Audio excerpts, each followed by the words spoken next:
my AP family. It's your boy L coming through with another video. You guys already know what it is. Trying to get these tales as cautionary tales for the youngsters so they won't go into the system with the reoffender so they won't go back in it, right? And as you can tell by the good old caption, that only that thumbnail, man, blacks, Sureños, and the SNY in the whole, right? The whole dynamic, the ins and outs and how it was, the atmosphere. So I'm gonna take you back first and foremost. I mean, for those of you that have been watching my videos, I did do a video on the SNY struggle with actives with Sureños and A5 and something LSC prison. And I told something along the lines where they were snatching up our lines and things like that. And even then they were very few of them, and they only had them on one section, and that was a big block. That block had at least 200 convicts in there, and it only had about, I want to say, 15 SNYs. And I'm talking about every race and everything. So that was my very first encounter with them cats, and it was very rare. Most yards in the CDC system were active. Like these dudes have not taken over. It got to a point later on that these dudes started taking 2 yards in every prison, like overnight. By the time we heard palabra of that, we got word of that, we were like, damn, what the hell's going on? So blacks, to start off with the blacks. From the very beginning, man, blacks, the individuals, no disrespect to them at all, or anybody, I'm just speaking the reality of my experience. Them dudes have always messed with SNY cats. Their politics have not been the same as ours. I've envied their politics, honestly. I've been jealous. I was jealous of the fact that they could actually catch face with each other, because there's Sureños, active Sureños, our policy was never, no hands policy with each other. If you put hands on each other, you got something coming. From the county to the lower level yards, it could be a beat down and removal. The 180s, you're going to get blasted off the yard. You're going to get stabbed off the yard. The only question is how many knives they're going to put on you. 1 or 2 knives. So yes. And I got other videos coming as far as how it transitioned into knives and 3-2s and all that. I'll get to all that. So yeah, that was the only question. How many knives are going to put on you on the upper levels if you took off on a Sureño without sanction, without permission, meaning.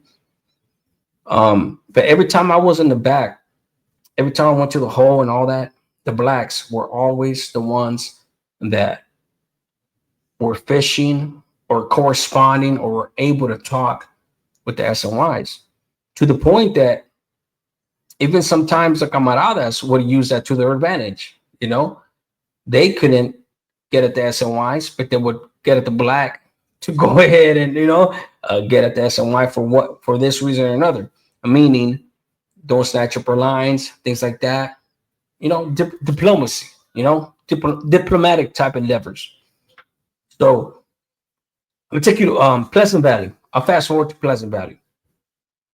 And the crazy part with that prison, when I was in the hole, that was the first taste that I really got into hearing the ins and outs of the 2-5ers. Because at first, the only gang that we really heard about was like the 2-5ers. And then over the years, you started hearing about Northern Riders, Independent Riders, Brothers by Choice, and then eventually, yes, the infamous Gay Boy Gangsters. I still hadn't heard about the infamous Gay Boy Gangsters at the time, but this is the first time I heard about Northern Riders and IRs. And this was when I was in Pleasant Valley. And this is way back in 2011. And the crazy part is that I lived 2011-ish, 2012-ish, after I left New Corcoran. And when we go to the yard, right, when they put us in the cage yards, I was in the cell, and I had 3 SNY cats, and then the rest of the tier was actives. So when you go out to the cages, they put you in the order of your cell. Boom, boom, boom, boom, boom. So I was way the fuck to the edge. 3 or 4 SNYs, 3 of them at least in between me, and then the were actives. To the point that I had to work out by myself because there was just too many cats in between me. So I used to do my workout, boom, boom, hit my burpees, whatnot, work out for an hour and a half, 2 hours, and then I'll chill, whatnot. Sometimes bird bath on the cage yard, in the toilet, whatnot. Bring out my little milk carton with my little soap, boom, boom. That way I would save some time or whatnot. But the stories that I caught from these cats.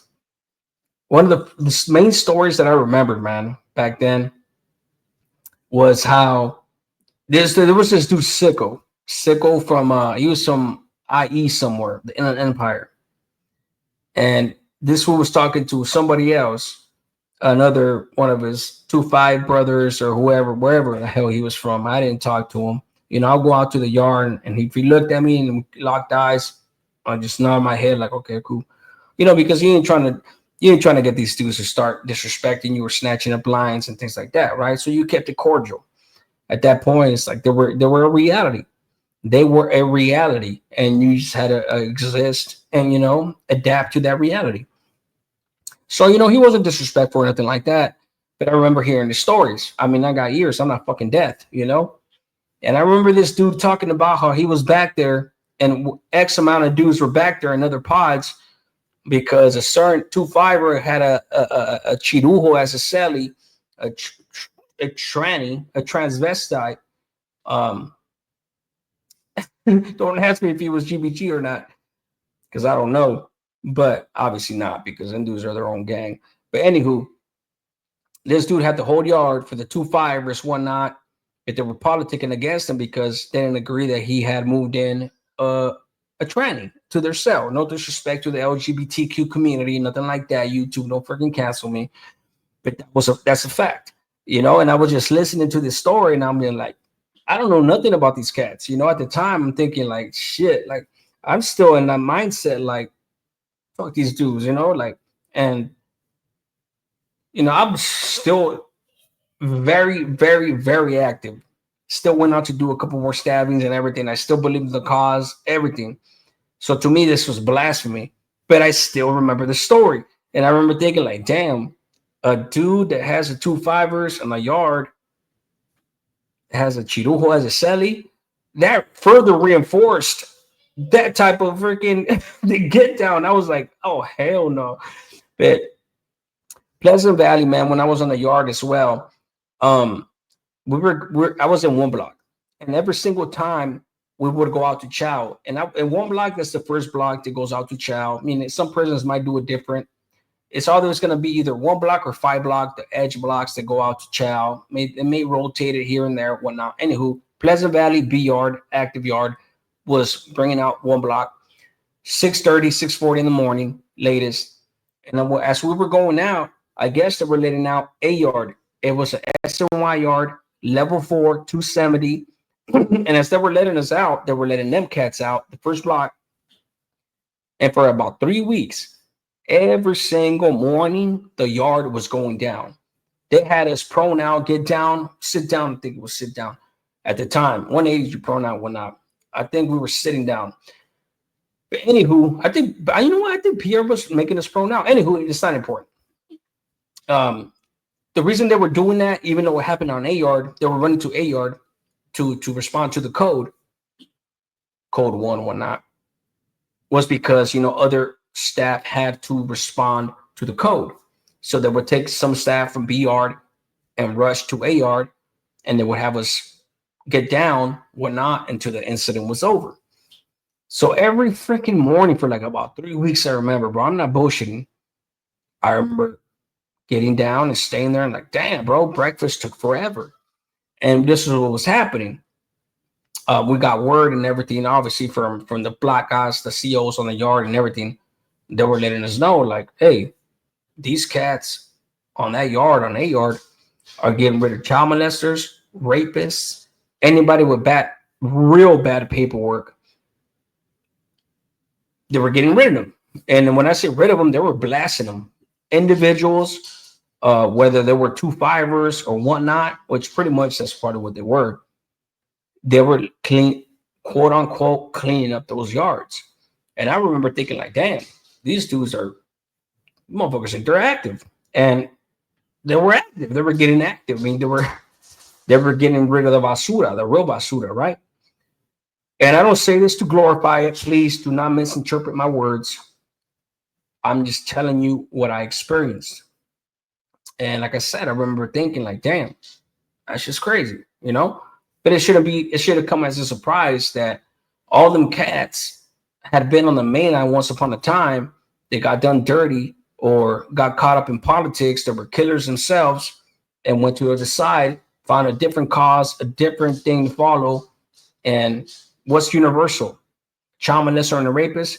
Nobody likes those type of individuals. So these cats, whether they wanted to get off the yard or go into a different prison because they were tired of being there or whatnot, you know, I knew dudes throughout the years that they were just tired of being in the same yard for years. So they will go on a mission, just get a change of scenery, lifers and everything.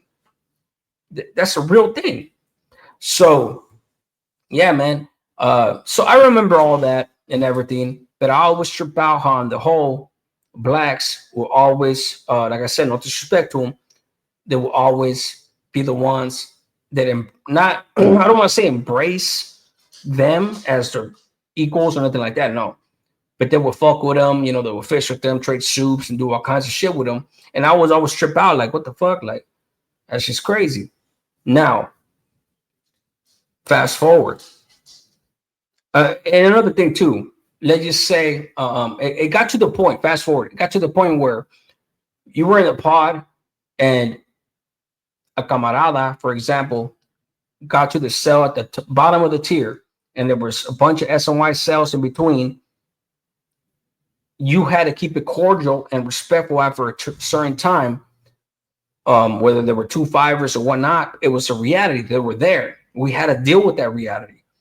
So in order for us to be able to fish with the camarada, especially if he had a clavo, let's just say camarada came with clavo. You're the dude that has the pod. Your responsibility is to get that clavo or mapils, huilas, meaning to wherever they need to go. And if he's in between a bunch of S and Ys, that's why that respectful rapport had to be in place, as opposed to what I said about A5, how dudes are snatching lines and everything. Go back and check out that video. And so that's why it was necessary after a long time. Yeah, because you had to get the clavo where it needed to get. So, you know, even we were forced eventually to actors. I mean, to not saying I'm active right now. I'm just saying when I was active, even we were forced to communicate with these cats for the betterment and for the benefit of the cause or whatever the hell you were trying to get done. So the crazy part about this is that, you know, you fast forward into my situation, right? And I ended up going to the side, of course, after I was sick and tired of being sick and tired or whatnot. And I ended up landing in the back in a pod that had no S and Ys. Had no S and Ys. It was me by myself at first before the homie from what I understand, he passed away, Squeaks from Colonia Chicas. But he got there days after, but I was there by myself. And I was there by myself, and the whole pod was active. And I remember thinking, you know, when you get there and they ask you like, hey, are you active? And I remember thinking like, damn, I already know what I had to say because I'm not active no more. It was surreal. This is one of the first times in my life that I truly was depressed. The transition of going from active, truly active, permanent, real work, to going to the other side is something that was very depressing to me, especially my brother's active and everything. I put in work for my neighborhood. I kept it solid, loony. You know what I'm saying? Like to the fullest, bro. And I remember thinking like, even though I didn't believe in the cause anymore at this point. They asked me to kill my celly. They didn't ask me to hit him. They asked me to kill him. And 13 and a half years into my term, that a year and a half left to the house, under a little under 2 years. Hell no. I don't believe in the cause no more. I'm educating myself, college degree, everything. I'm still holding strong because, I ain't no piece of shit in that way. But, that cause, they don't see what's in your heart. The señor that asked me to do the jale, which ironically was in the hole when I landed there. Well, he got there after I landed there, after the motherfuckers were snitching on him because he was just too much. I'm not excusing the snitching on him. I'm just saying that's who they were snitching on him because he was too much. He was the reason, and I went back there, and my neighbor was a black individual. Now, before I get to that, my neighbors were the ones that actually had somebody hit me up. Hey, are you active? Yes or no? No, not yes or no, but are you active? I said no, Papa. And then later, the dudes next door got at me, and they're like, they didn't get at me on the tier. They slid a line next to me. So when you're in the back or in any cell, if you're right next door to each other, there's this much width in between the cells. So all you have to do is slide a line, boom, hold it in your cell, slide it, and it'll go into your cell. So I was communicating with them with kites. And then let me know, like, hey, we know who you are, this is and that. We have the pod right here, homie. It dispensa on everything, man, out of respect, this is and that. You're gonna be okay. Meaning, like, am I gonna snatch up lines? I'm like, and I roll back to him, like, come on, homie. Like, hell no, dog. Like, that's not me, dog. They had one of them already knew me. And I was like, bro, don't worry about it, bro. I'm not like that, dog. You know what I'm saying? I made the choice that I made. It's bad enough that I made that choice. You don't got to worry about me being a piece of shit like that. Straight up. You don't have to worry about me being a piece of shit like that. So it's all good. And the crazy part about that is that my neighbor, the black dude that I was telling you about, he had been fishing with me. He had been fishing with me, and black individual, whatnot. And I went, and before I say that, I was going to the cage yards after this with my neighbors, and they hit me up. I got the sense, and this is exactly what they were trying to do. They were trying to get as much information out of me, trying to get the feel for me and things like that. I guess they ended up getting word that whoever asked me to do that, they wanted to know what I was going to do, telling them or whatnot. I didn't say a single fucking word. And anybody that's ever been on my channel or all these haters that ever trying to investigate me are never going to see no type of paperwork on me because it doesn't exist, And I remember this dude further questioning me on the cage yard when we were in the yard, in the hole. I remember stopping him halfway through one of his questions, and I was like, look, homie, you don't got to work, bro. I've been in your shoes, dog. I've been there. I had pods. I've had blocks in the shoe. You don't got to worry about me, dog. Whoever you're going to respond to, whatever, let him know I'm good. I'm good as far as, like, they don't got to worry about me saying shit.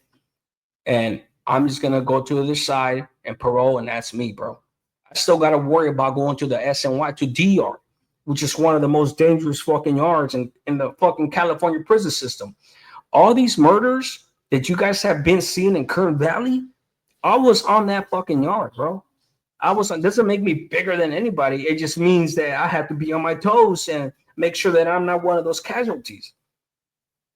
When we were on the main line on A yard, we kept hearing the same shit. Like I told you, Pleasant Valley A yard was going down every day, bro. They were bringing down A yard because a bunch of black guys had to run the D yard damn near every day on the SNY yard because all these motherfuckers were stabbing each other, doing all kinds of shit. And I knew that every camarada there knows that, and they were worried about that, So it almost became safe to be active. Right now, nowadays, it's safe to be active when it comes to the prison system. Straight up, as long as you don't fucking run a debt, you don't disrespect nobody, and you stay out the way, And if they ask you for a highlight here and there, hey, it's your turn. Unfortunately, it's your turn. But if you program and you're doing your thing, you stay out the way, you could fucking parole. You could get out on SB 261, 260, what, you know what I'm saying? 260, 261. You could get out. Period. You go to the other side, situaciones impredecibles. You know, you don't know. It's unperceivable. Situations that are unperceivable. You don't know what the fuck you got coming on the other side. You know, every man for himself. And then you got the gang members that are extorting dudes, bullying dudes, and all that. So you tell me what side is active and what's not. No disrespect to the active side. I'm just saying that's a reality. So I went back in, and this to top off the story, my neighbors, black dudes, when I got there, they looked out for me. Shot me a shot of coffee, shot me a soup. I was starving, bro. I was by myself. Nobody was gonna fuck with me. Nobody. And it's crazy how the full circle shit comes around. How at the beginning of the story, I was judging these cats for fucking with SNYs, you know, for, you know, talking to these cats. But that wasn't their politics. As far as what they seen, that was a grown ass man. That's ain't my politics, which now I understand, you know. Not that I didn't understand it at the time, I still judged. But when I was in that situation, albeit years later, when the SNY is 80% of the system, I was like, damn, now I'm grateful. Think about that irony. That's very ironic.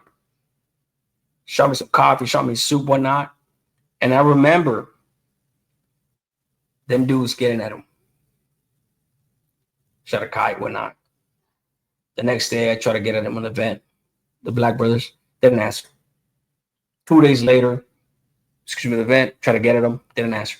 The third time I got at him, he finally got on the vent. It's like, hey, I'm gonna shoot you a kite right now, real quick. Shot me a kite. He's like, hey, no disrespect, bro, but your people told me we can't fuck with you. And that tripped me out because I was like, I wrote back, and that shit hurt. Real shit. Because I was like, damn, that just brought it home even more that, damn, I'm on this side now. And I was like, yeah, no, don't worry about it. It's all good. I understand. And that's what it was. You know, youngsters, remember the story. Everybody out there, real offenders, remember the story. The shit is real. When motherfuckers want to hate on you and shit like that, no matter how much work you want to put in on the other side, the moment you go to this side or the moment you're deemed no good, even when you're still on the active side, you get blasted on 1 yard, blasted on the next yard, blasted on the next yard. When somebody's arrogance says that you're no longer allowed on the yard, it's all bad. That being said, hit the like, hit the subscribe. Appreciate you guys tapping in. I'll see you on the next one.